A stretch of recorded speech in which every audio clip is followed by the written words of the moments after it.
I always thought the big turning points in life came with a warning, a premonition, a shiver down your spine. Some sign from the universe telling you, pay attention, something is about to change. But the night I met Damien Caruso, there was no warning at all. There was only the familiar exhaustion of another charity event, the ache in my arches from my thrifted high heels, and the silent wish for it all to be over so I could go back to my tiny apartment and trade this basic black dress for a worn-out t-shirt and a blanket. It was a Thursday in October. The Whitmore & Associates gallery, where I worked as an assistant curator, was packed with people wearing jewelry that cost more than my annual rent. The benefit auction that night had a noble purpose, raising funds for art programs in Brooklyn public schools.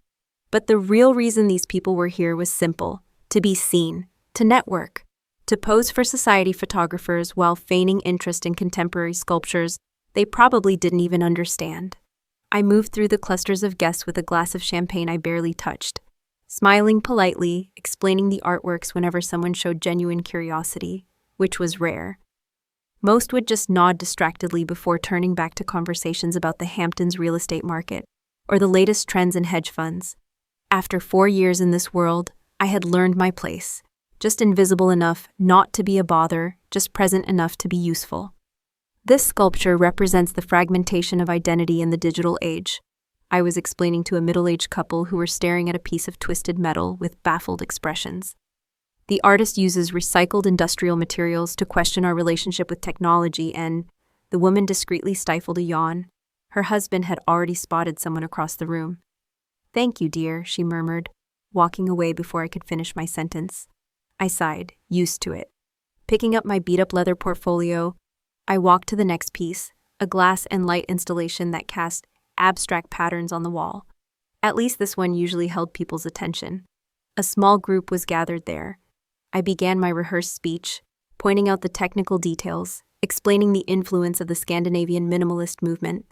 2 people had already drifted away when I realized someone was actually listening. A man, standing slightly behind the others, his eyes fixed on me, not on the art, on me. He was tall, probably in his early 30s, an impeccable dark suit that likely cost more than my used car. Black hair was combed back with an almost intimidating precision, but it was his eyes that unsettled me. Dark gray, intense, studying my every move as if he were deciphering something important. I stumbled over my words. The interplay between light and shadow creates a unique sensory experience that... He tilted his head slightly, his lips curving into a barely perceptible smile. It wasn't arrogance, I realized. It was curiosity, interest. The other members of the group dispersed. He remained. "I'm sorry," my voice came out softer than I intended. "Can I help you with any additional information on this piece?" He took a step forward, and only then did I notice the presence he commanded. It wasn't just the expensive suit or the perfect posture. There was something else, a quiet authority, a confidence that didn't need to be announced. Waitstaff subtly diverted their paths around him. People glanced his way, then quickly looked away. Actually, his voice was deep, controlled, with a slight accent I couldn't quite place. "I'd like to know more about you." I blinked, surprised. "Excuse me?" "You spoke about that sculpture with genuine passion." He gestured toward the glass installation. "Most people here are only interested in resale values. But you actually see these works, don't you?" I felt a flush creep up my neck. Compliments about my work were rare, especially from collectors. "I try to," I admitted. "Contemporary art isn't just an investment. It's a conversation about who we are, about the time we live in. Every piece here has a story, an intention, a soul." He smiled for real this time. The kind of smile that turns a whole, handsome face into something devastating. "Exactly what I thought when I saw you explaining that metal sculpture a moment ago." He held out his hand. "Damien." I hesitated for a fraction of a second before shaking it. His grip was firm, warm, and it lasted just a moment longer than necessary. "Elena." "Elena." He repeated my name as if testing the sound of it. "Have you been working here long?" 4 years as an assistant, I replied, then quickly corrected myself. "Assistant curator. It's different. I don't serve coffee." A weak smile. "Well, sometimes I do, but mostly I help select and organize the exhibitions." He chuckled, a low, genuine sound that caught me off guard. I imagine it must be frustrating explaining important works to people who aren't really interested. It's part of the job, I shrugged, but my honesty betrayed me. But yes, sometimes it feels like I'm talking to myself. Then let me offer a refreshing change of pace. Damien crossed his arms, his body language relaxing. Tell me about your favorite piece in here. Not the most expensive one, not the one you're trying to sell. The one you'd take home if you could. No one had ever asked me that. I scanned the room, my eyes immediately finding the answer. That one. I pointed to a black and white photograph in the quietest corner of the gallery, Intersections. We walked over to it together. The photograph showed a woman sitting alone in an empty subway car, gazing out the window as the city blurred past. There was a palpable loneliness in the image, but also a kind of peace. Why this one? Damien asked, standing beside me, so close I could smell the subtle scent of his cologne. Something woodsy, understated, expensive. Because it captures something true, I answered slowly, choosing my words. Most people think loneliness is a bad thing, something to be avoided, but sometimes being alone is the only way we can really find ourselves. This woman doesn't look sad, she looks free. Silence. When I glanced at Damien, he was watching me with an expression I couldn't decipher. There was something in his eyes, recognition perhaps, or an old sadness. You're right, he said finally, his voice lower. About the loneliness, most people don't understand the difference between being alone and being lonely. Something in the way he said it made me realize he knew, that he understood that feeling in a personal, visceral way. Before I could respond, the ambient music was cut short by the gallery director's speech, thanking the patrons and announcing the start of the bidding.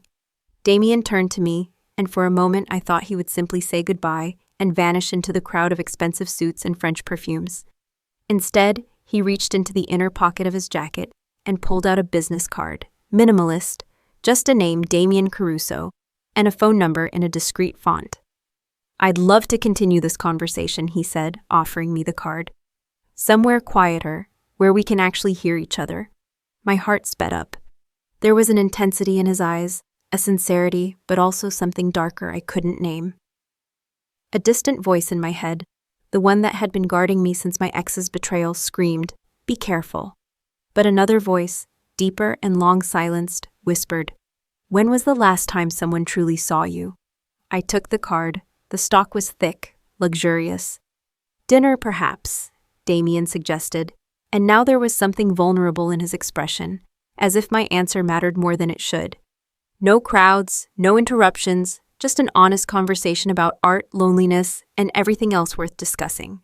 I should have said no. I should have thanked him politely and made an excuse about being busy.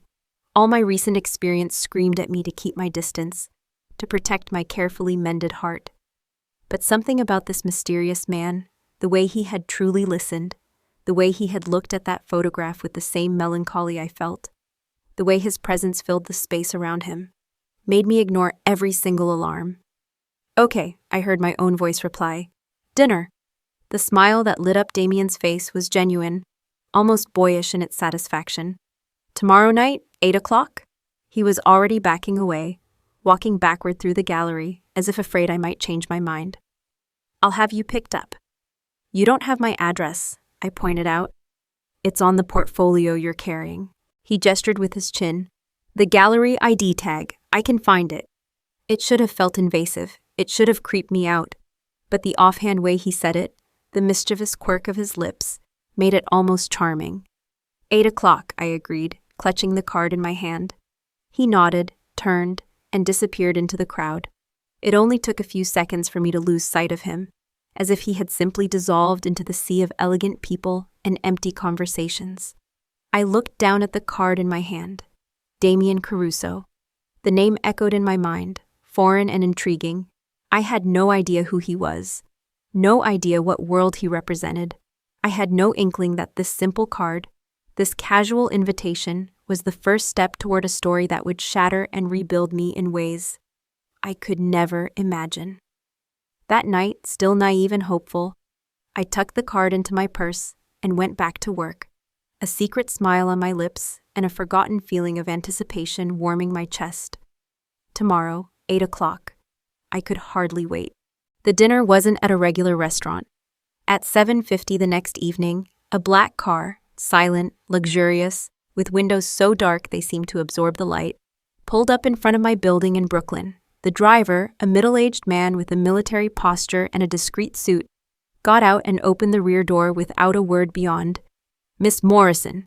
He knew my last name. I hadn't told him. During the 20-minute drive into Manhattan, I tried to calm my nerves by watching the city lights blur into streaks of gold and silver. The driver made no small talk. The silence inside the car was thick, almost reverent, broken only by the soft hum of the engine and the occasional murmur from a two-way radio. He kept at the lowest possible volume. We stopped in front of a chic building in Tribeca. There was no sign, just a frosted glass door and a doorman who nodded as soon as he saw me exit the car, as if he'd been expecting me. "Good evening, miss," he said, holding the door. "Mr. Caruso is in the private room, second floor." My stomach fluttered with a mix of anxiety and curiosity. Private room, of course. Men like Damen, men who wore $5,000 suits and sent private drivers, didn't dine at regular tables surrounded by strangers. I walked up a marble staircase, my heels clicking softly. A maitre d' was waiting at the top, a professional smile on his face, and guided me down a discreet hallway to a dark wood door. He opened it without knocking. The room was intimate. A single table for two, set with a white linen tablecloth and flickering candles that cast dancing shadows on the walls. Floor-to-ceiling windows offered a breathtaking view of the city, the Manhattan skyline glittering like a terrestrial constellation. And there, standing by the window with a glass of red wine in his hand, was Damen. He turned as I entered. He was wearing a more casual suit than the night before. No tie, the top two buttons of his shirt undone, the sleeves slightly rolled at the cuffs. His dark gray eyes swept over my navy blue dress, the only nice one I owned, and a slow smile formed on his lips. "Elena." He set his glass on the table and walked toward me. "You look beautiful." "Thank you." My voice was steadier than I expected. "This place is impressive." "It's discreet," he corrected gently, gesturing to the chair the maitre d' was already pulling out for me. "And private. I thought you'd prefer not to be interrupted by waiters every 5 minutes." I sat down, watching him take his seat across from me. Up close, in the soft candlelight, I could see the small details I'd missed at the gallery. A faint scar above his left eyebrow, the shadow of fatigue under his eyes, the way his fingers drummed lightly on the table, as if containing some nervous energy. He was nervous. The discovery surprised me and, strangely, put me at ease. Dinner began.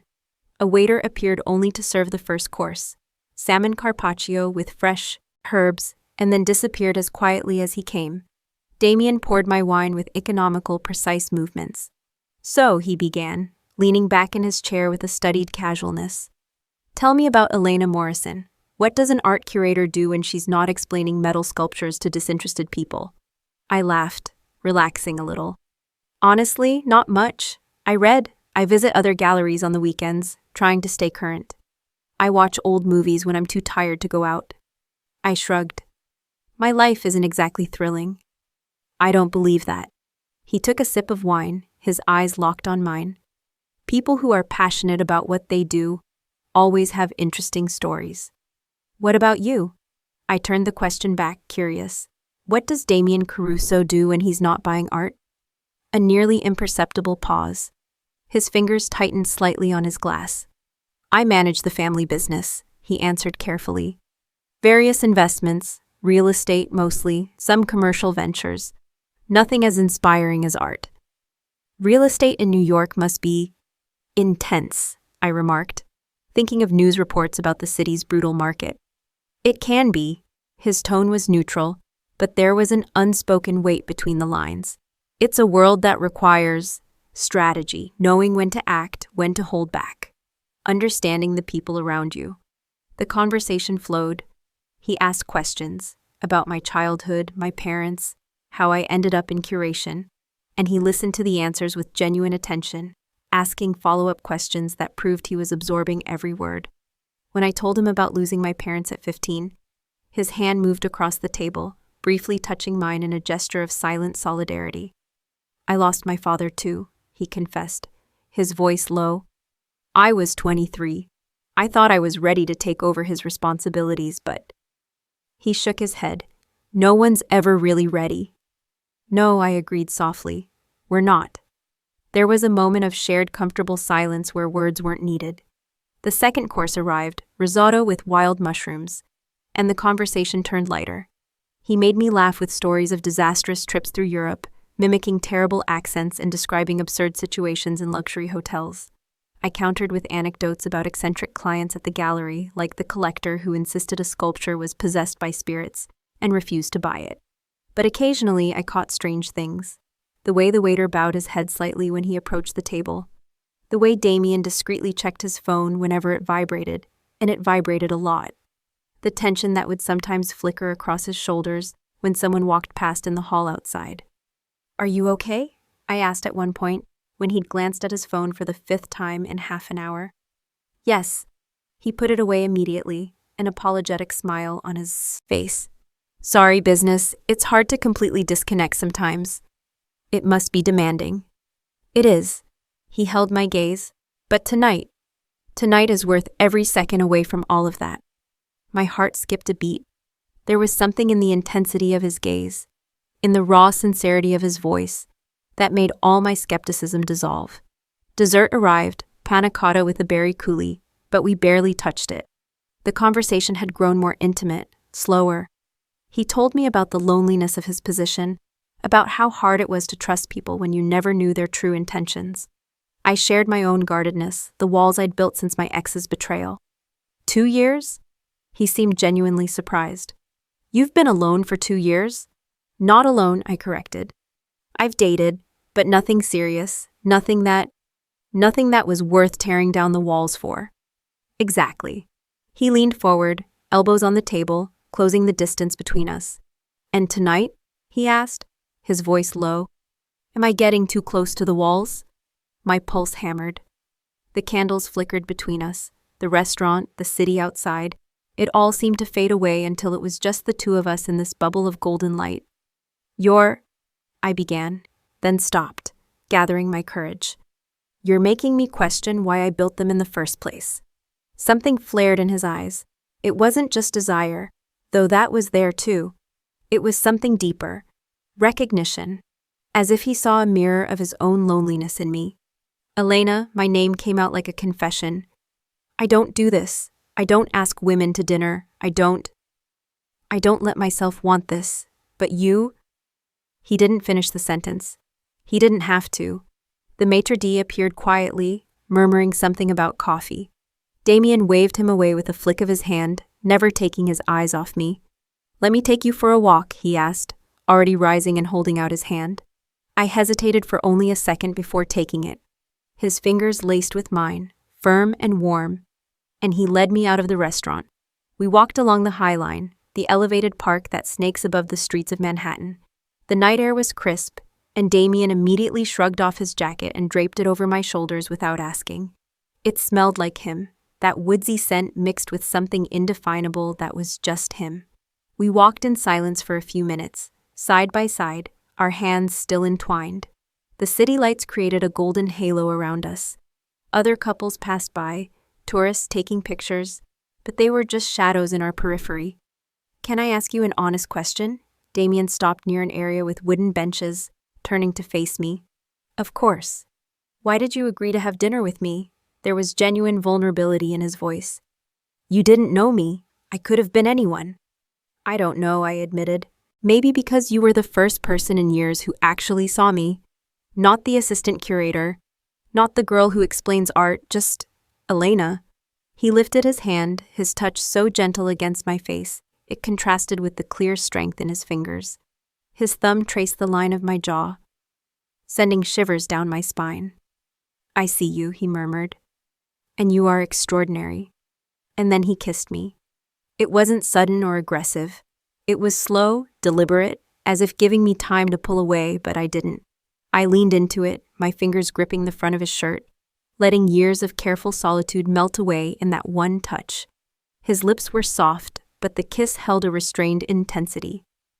One hand cupped the back of my neck, while the other found my waist, pulling me closer. I let myself melt against him, feeling the solidness of his body, the heat radiating from him even in the cool night air. When we broke apart, we were both breathing heavily.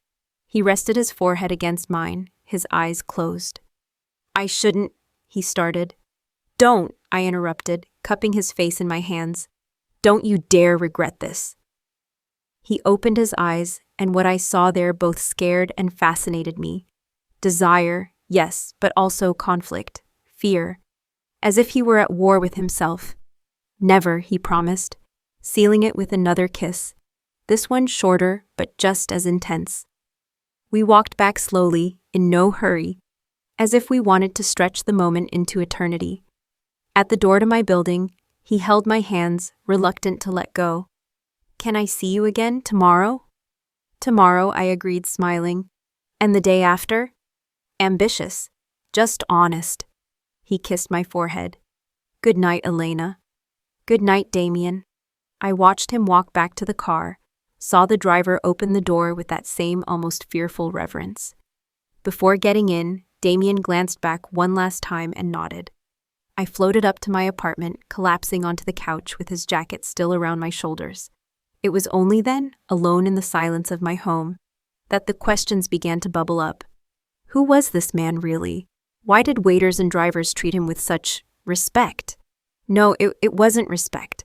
It was closer to deference, or fear. I grabbed my laptop, hesitated, then typed his name into the search bar. Damien Caruso. The results began to load: newspaper articles, photos of him leaving courthouses, headlines with phrases like alleged ties, an ongoing investigation, and historically linked family. My stomach clenched, but I didn't read them. I snapped the laptop shut harder than necessary, shaking my head. No, I wouldn't do this. I wouldn't ruin something that had barely begun because of internet speculation and rumors. Give him a chance, I whispered to myself. Get to know who he really is before you judge. But as I fell asleep that night, his jacket hanging on a chair still smelling of him, a stubborn little voice murmured in the back of my mind, "And what if what you find is something you can't forgive?" I squeezed my eyes shut, pushing the thought away. Tomorrow. I would see him tomorrow. And maybe then the answers would come. The following weeks unfolded like a fever dream. Intense, overwhelming, impossible to stop. Damien became a constant in my life. Dinners at increasingly exclusive restaurants where there were never any other patrons, and the chefs came out to present the dishes personally. Late-night walks through parts of the city I'd never explored. An impromptu weekend at his country house in Connecticut, a stunning property surrounded by the orange-gold woods of autumn, where we spent 2 entire days without seeing another living soul. It was there, in that quiet house with its crackling fireplace and enormous windows that framed the landscape like living paintings, that we first gave ourselves completely to each other. I remember every detail.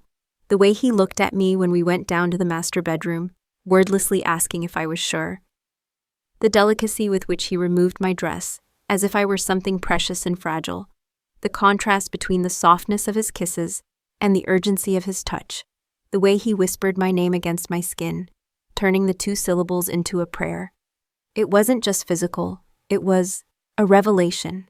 2 solitudes finding refuge in one another. 2 people accustomed to guarding their hearts finally letting all their defenses fall. Afterward, lying tangled in white linen sheets, he traced invisible patterns on my shoulder and told me things he'd never shared with anyone. About the weight of taking over his father's business so young. About how every decision carried consequences that kept him up at night. About the loneliness of being unable to truly trust anyone, because everyone wanted something from him. "Except you," he murmured, turning my face to meet his gaze. "You've never asked me for anything." "Because I don't need anything," I answered honestly. "Except this, except you." He kissed me then, slow and deep, as if trying to permanently commit the moment to memory.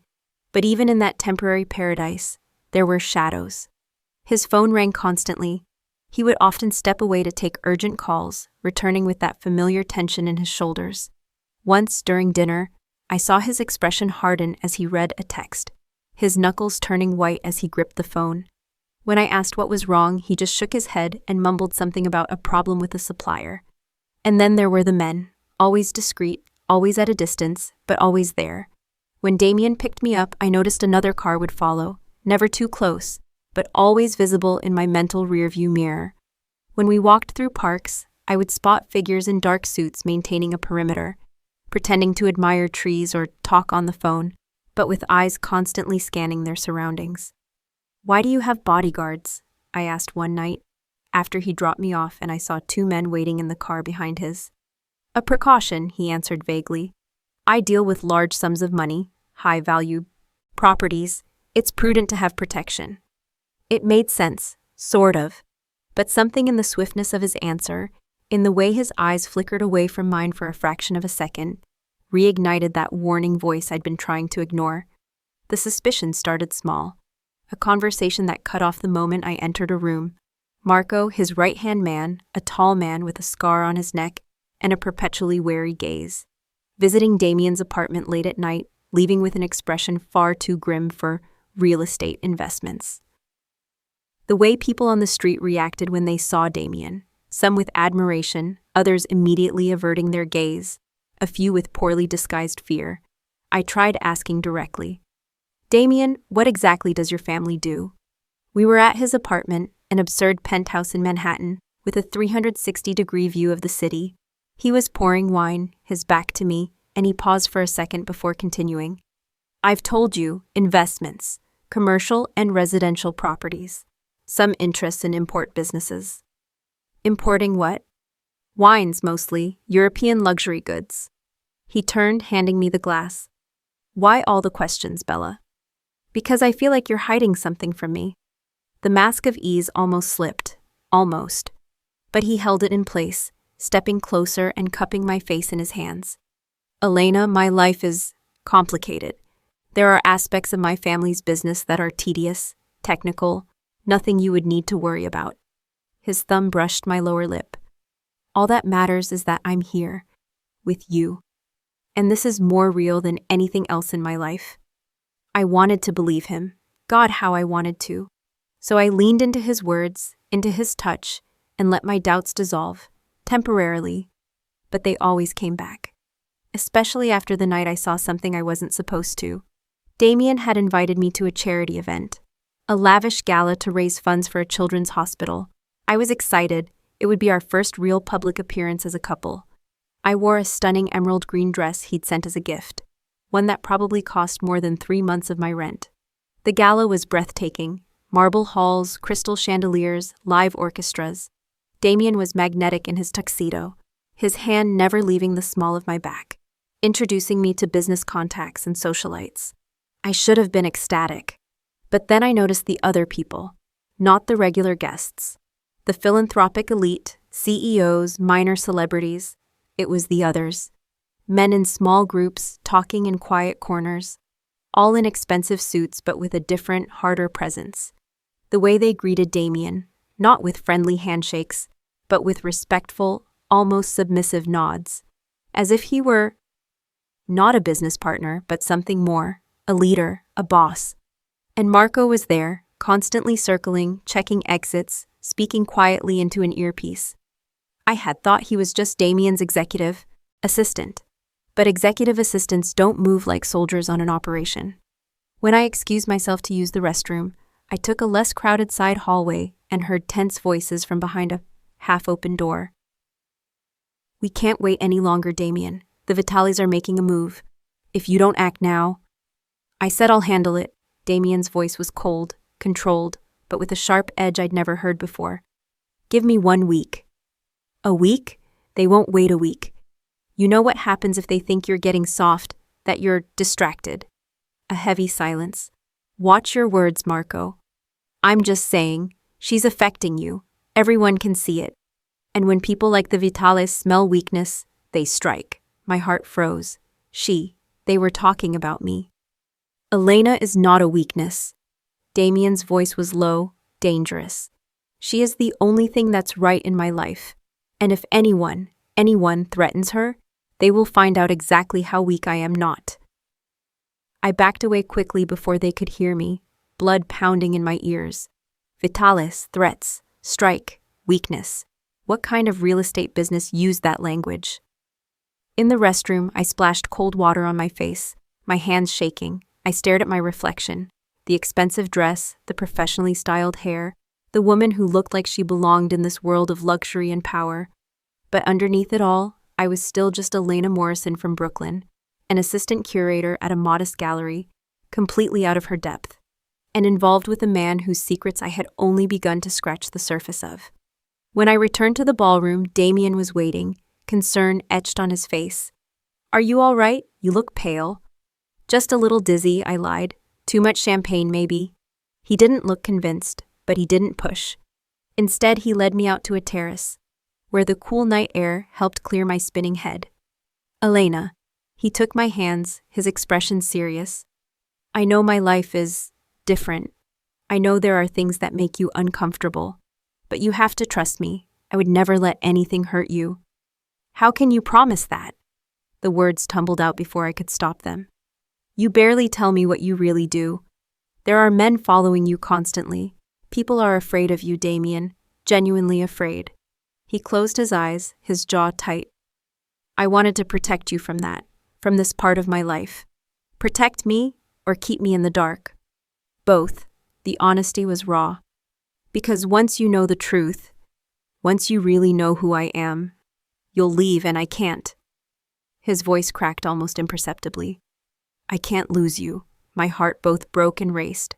There was real pain in his voice, a vulnerability he so rarely showed. "Then tell me," I pleaded softly. "Give me the chance to decide for myself." He looked at me for a long moment, the conflict warring across his face.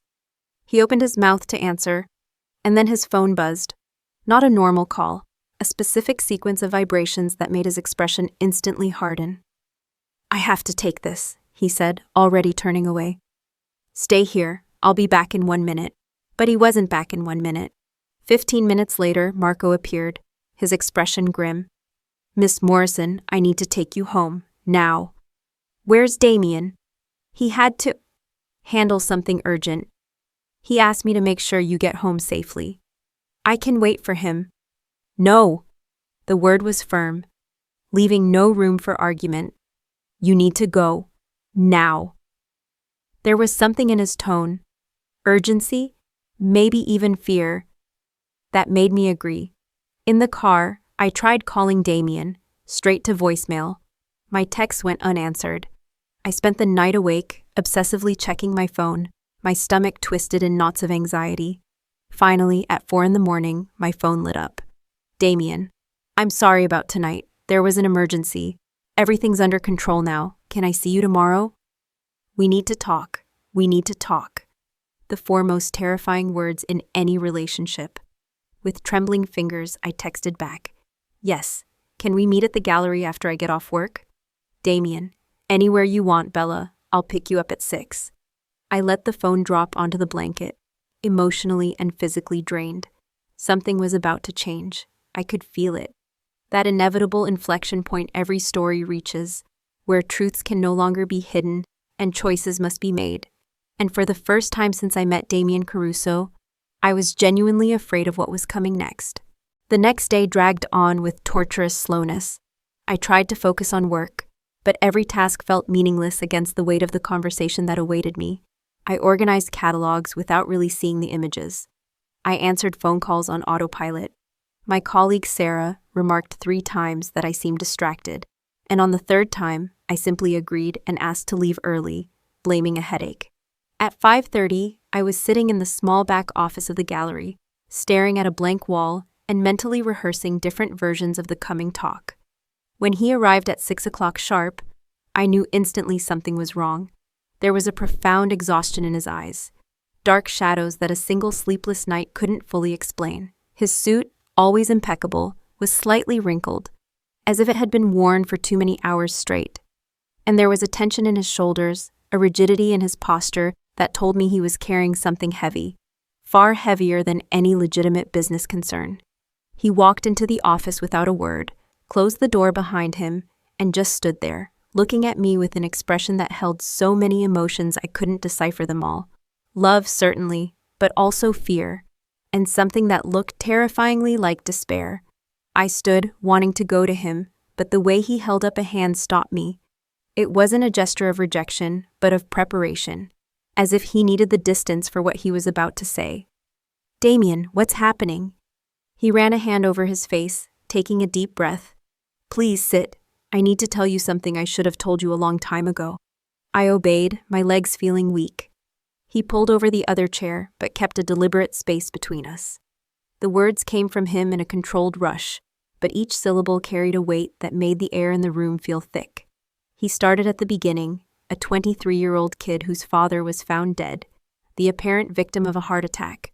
Though everyone knew, men like his father didn't die of natural causes, without invisible fingers doing the squeezing.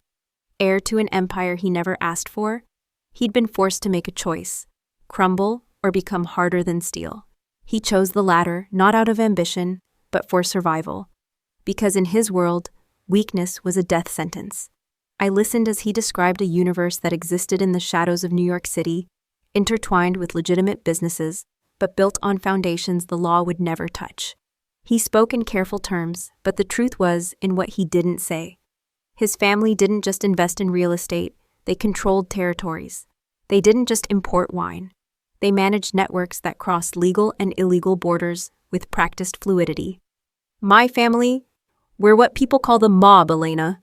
My breath caught. I knew. On some level, I'd always known. But hearing the actual words was entirely different from suspicion. "You lied to me, from the very beginning." I omitted the truth, because the moment you knew, you would leave. And I was selfish enough to want you in my life anyway. Anger surged then, hot and sharp, cutting through the initial shock. "Selfish?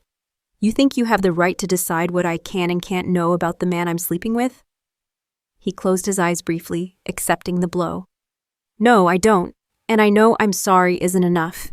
But I need you to know that everything I felt for you, every single moment, was real. The only real thing in my life." Tears blurred my vision, but I forced them back. I had to hear the rest. I had to understand why he was telling me this now. That's when he revealed the part that made my world completely unravel. There was a federal investigation, years in the making, finally closing in. The FBI had enough to dismantle not just his operation, but several connected families. And they wanted Damien, not as a defendant, but as a witness. Full cooperation in exchange for immunity. "How long do you have to decide?" 48 hours. The number landed like a stone in my stomach. 2 days, less than 50 hours before an irreversible choice had to be made. But there was more. The deal came with witness protection, new identity, new city, probably a new country. He would literally cease to exist as Damien Caruso, and the person he became could never look back. "Does that include me?" My voice was a whisper. "Yes, I could never see you again. Never call you. You would go on with your life, and I would just be a memory." The room spun. I gripped the edge of the desk, trying to anchor myself. Finally, I found my voice again. "Why are you even considering it? Why not fight?" He shot to his feet then, pacing the small office, his hands in his hair. The careful composure was finally shattering. "Because I'm tired, Elena.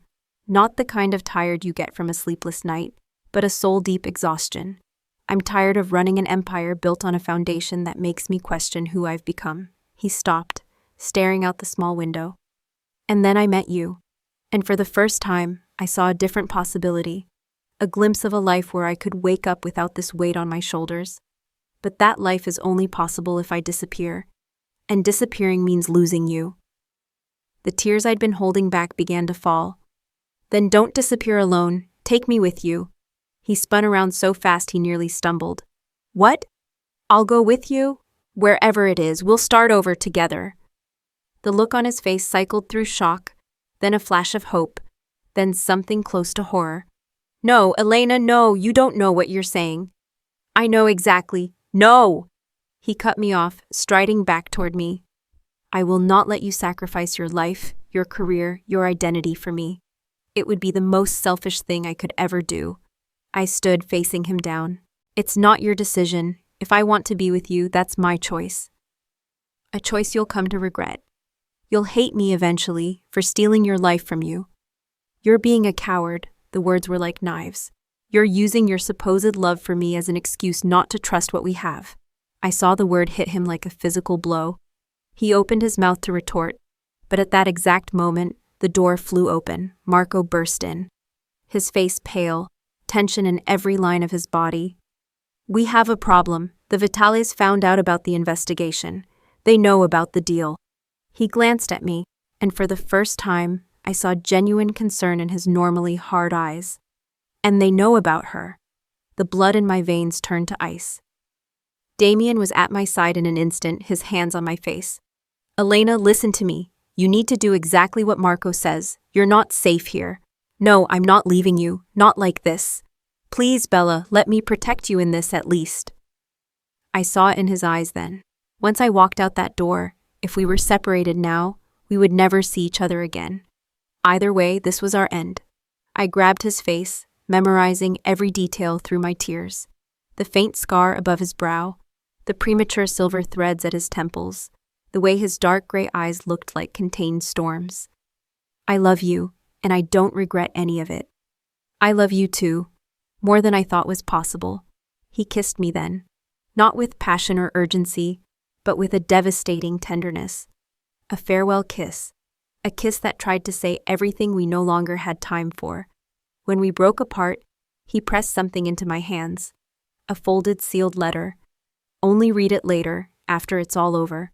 Marco touched my shoulder gently, a silent signal that time was up. I let Damien lead me to the door. At the threshold, I looked back one last time. He was standing in the center of the room, hands in his pockets, watching me with an expression I would carry with me forever. And then I was gone. Marco escorting me quickly away from the only man who had ever truly seen me. In the back of the car, with a tense, silent Marco driving and another man in the passenger seat, both constantly checking the mirrors, I clutched the letter to my chest. I didn't know where we were going. I didn't know what would happen next. I only knew I had just lost Damien Caruso, and the pain of it was more shattering than anything I could have ever imagined. We spent 3 days in a discreet motel on the side of a quiet highway in New Jersey. It wasn't luxurious, just a 2-story building where people paid in cash and didn't ask questions. My room was on the 2nd floor, overlooking an empty parking lot and a boarded-up diner across the street. Marco or one of his men always stood guard outside my door. They took turns in 6-hour shifts, silent as statues but perpetually alert. I wasn't allowed to leave, not even to walk down the hall. Meals were brought in greasy fast food bags, the same bland options that I ate without tasting. The first night I tried calling Damien a dozen times. Every call went straight to voicemail. I sent texts that remained unanswered, the 2 small gray check marks on the app taunting me, delivered but not read, or maybe he just didn't want to read them. Maybe it was easier for him to cut me off completely. The second night I stopped trying. I sat on the hard bed with its cheap, detergent-scented sheets and finally opened the letter. His elegant script filled 3 pages, each word carefully chosen, each line carrying a weight that made my chest ache. He wrote of regrets, not of meeting me, never that, but of not being honest from the start.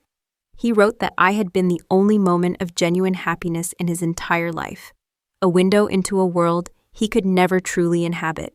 He described shared memories, our first dinner, the walk on the High Line, the weekend in Connecticut when anything had seemed possible.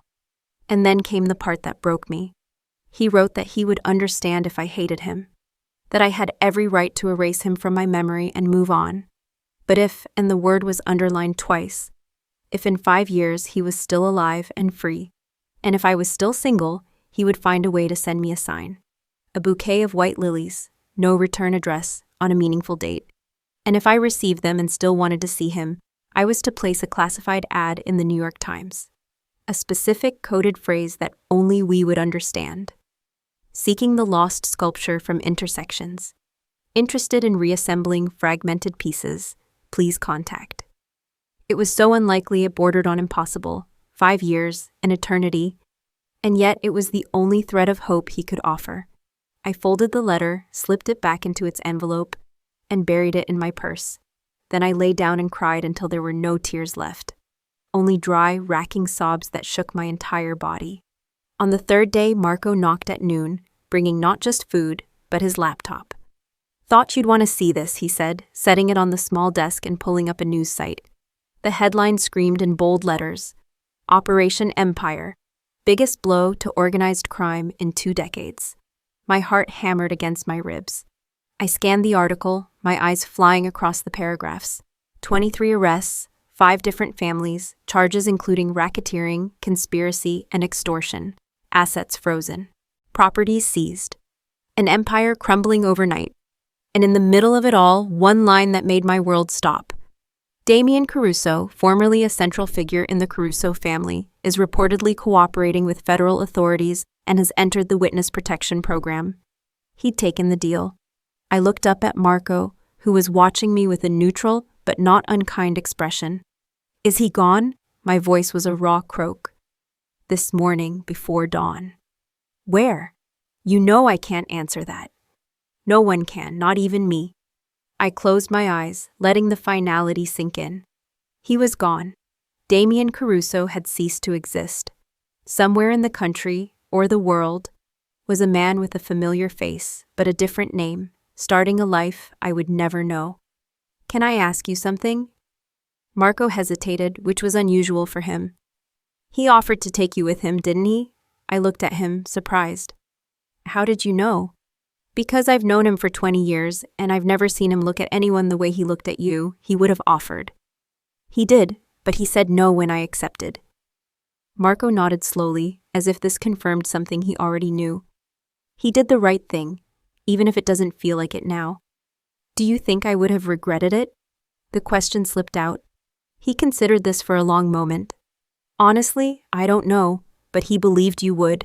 And for Damien, the thought of you growing to resent him was worse than losing you completely. There was no answer to that. Only a hollowing void in my chest.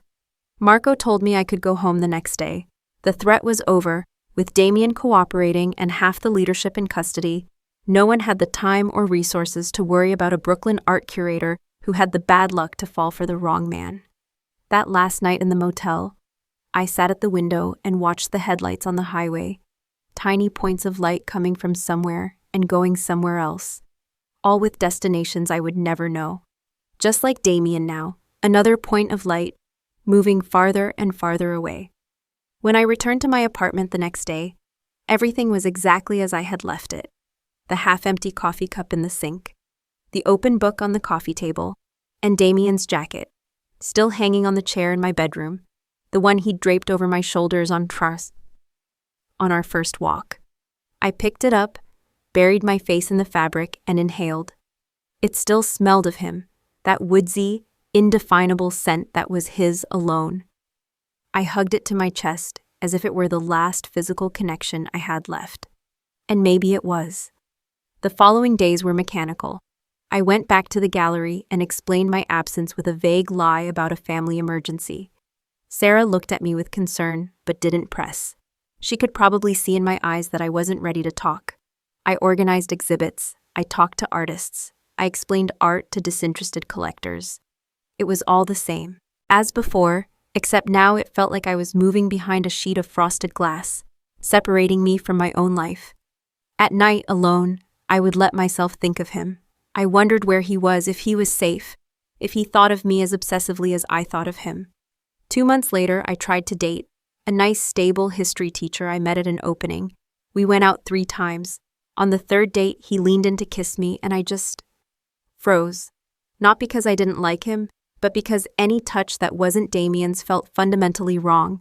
6 months became a year. The anniversary of the day we met came and went, a date only I marked, alone, with a bottle of wine and tears I thought had long since dried up. The world kept turning. The gallery thrived. I got a promotion to full curator. It should have been a celebration, but all I felt was that persistent emptiness.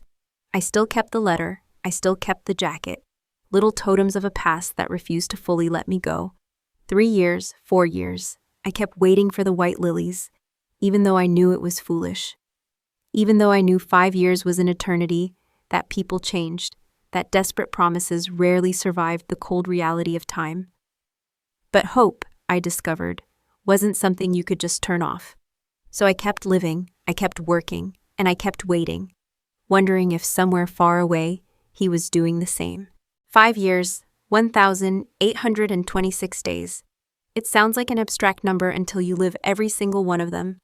Until you wake up all those mornings alone, work all those afternoons on autopilot, and fall asleep all those nights in a bed that's too cold for one person. Then it stops being a number and becomes a story. Your story, written in absence and silence. My gallery, because it was my gallery now, occupied a charming, renovated ground floor space in Brooklyn. Elena Morrison, owner and head curator, the discreet sign on the window read, I had grown. I had learned to live with the emptiness, to carry it as a permanent part of me, something between a scar and a phantom limb. I made new friends. I traveled, Paris, London, Tokyo, always alone. I went on a few dates over the years, earnest attempts to move on that always ended with the same conclusion. It was unfair to be with someone when my heart was still trapped in a back office 5 years ago, saying goodbye to a man who no longer existed. Sarah, now my business partner and closest friend, knew there was someone who had marked me permanently. Damien's jacket was still in my closet. The letter, its edges now soft and yellowed, was still in my nightstand drawer. And then September came, 5 years to the day since that charity auction where it all began. I wasn't really waiting anymore, not really. 5 years was long enough for anyone to rebuild, to forget promises made in desperation. He probably had a new life, maybe even a family. On the morning of the anniversary, I opened the door to my apartment and nearly tripped over them.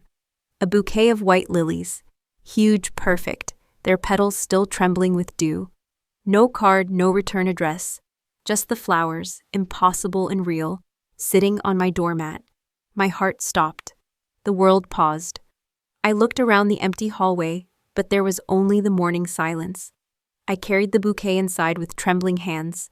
It couldn't be a coincidence. He remembered. After 5 years, he remembered. He was alive. He was free. And he was thinking of me.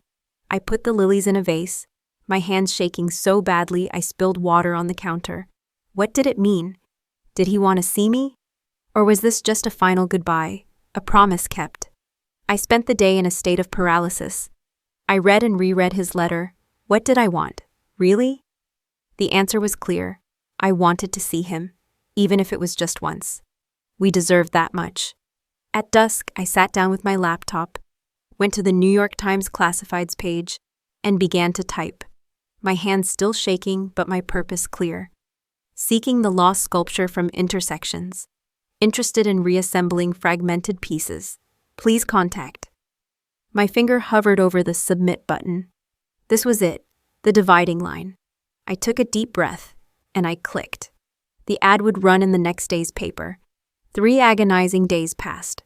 Nothing. I started to lose hope. Maybe I'd misread everything. On the 4th day, as I was starting to accept that it was over, my phone rang. Unknown number. An area code I didn't recognize. My hand shook so hard I almost dropped it. I answered, my voice not my own. Hello? A silence on the other end. Not an empty silence, but a weighted one, filled with a held breath. And then, after 5 years, I heard the voice that had haunted my dreams every single night. Elena, just my name. But it carried 5 years of longing, of regret, of a love that had refused to die. Tears came instantly, hot and uncontrollable. Damien, I whispered back, you got the flowers. I got them, and you saw the ad. I saw it, a pause. I wasn't sure if you'd still want to. See you, I finished. Yes, I want to. Another pause, longer this time. Elena, you need to understand, I'm not exactly who you remember. My name is different, my life is different. I can't go back to New York. There are limitations. I don't care about limitations, I just want to see you. It won't be just once, he said, his voice certain now. If I see you, I won't be able to let you go again. You need to know that before you decide. My heart hammered. Then don't let me go. I've spent 5 years waiting. I'm not throwing away the chance to have you back, even if it's complicated. Are you sure? Because this will change your life, again. And this time, you know the stakes. I'm absolutely sure. A quiet moment then. There's a coffee shop in Portland, Oregon, not Maine. It's called The Grind. Friday, 2 in the afternoon. If you show up, I'll know it's real. Portland, the other side of the country, a journey across a continent for a meeting that could be an ending or a beginning. I'll be there, I promised without hesitation. Elena, his voice cracked slightly. I never stopped loving you. Not for a day. Me neither. Friday, then. Friday. He hung up. I sat there, phone in hand, tears streaming down my face, an impossible smile stretching my lips. Sarah walked in, saw me, and rushed to my side. Elena, what is it? You're crying, but you're smiling. I have to go to Portland, I said, getting up and hugging her. Can you handle the gallery? Of course, but what's happening? I looked at my friend who had seen me through the worst of it. I'm going to meet someone I thought I'd lost forever. She studied my face, then nodded slowly. The one, I confirmed. Is he good for you? He's complicated, but yes, he's everything. She squeezed my hands. Then go, and for God's sake, be happy. You deserve to be. The 3 days until Friday were both the longest and shortest of my life. I booked a flight. I packed a small bag. I took Damien's jacket from the closet. If we were having a new beginning, he deserved to have it back. The night before I left, I looked at the woman in the mirror. She wasn't the 26-year-old girl who met Damien Caruso anymore. She was stronger and more broken, all at once. And somewhere in Portland, a man who was no longer named Damien was waiting. We didn't know if it would work. We didn't know what the future held. But for the first time in 1,826 days, there was hope. Real, tangible, terrifying hope. And sometimes, hope is enough to start.